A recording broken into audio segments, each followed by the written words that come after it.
છોટાઉદેપુર જિલ્લાના અંતરિયાળ અને ડુંગરાળ એવા તુરખેડા અને હાફેશ્વર ગામના લોકોને છેલ્લા 10 વર્ષથી વીજ બિલ જ નથી મળતું। સરકારે વીજળી તો પહોંચાડી છે, પરંતુ વીજ કંપનીના વીજ બિલ પહોંચાડવામાં બેદરકારી દાખવવામાં આવી રહી છે।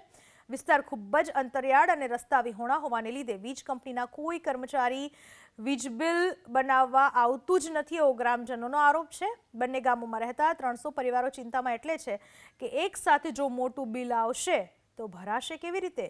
એટલું જ નહીં, વીજ લાઇનમાં જો કોઈ ખામી સર્જાય તો ગ્રામજનો જાતે જ રિપેરિંગ કરી રહ્યા છે। છોટાઉદેપુર જિલ્લાના અંતરિયાળ અને ડુંગરાળ એવા તુરખેડા અને હાફેશ્વર ગામના લોકોને છેલ્લા 10 વર્ષથી વીજ બિલ જ નથી મળતું। સરકારે વીજળી તો પહોંચાડી છે, પરંતુ વીજ કંપનીના વીજ બિલ પહોંચાડવામાં બેદરકારી દાખવવામાં આવી રહી છે।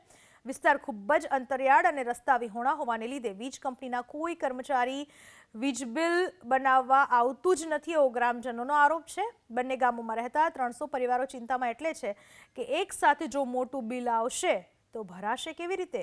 એટલું જ નહીં, વીજ લાઇનમાં જો કોઈ ખામી સર્જાય તો ગ્રામજનો જાતે જ રિપેરિંગ કરી રહ્યા છે।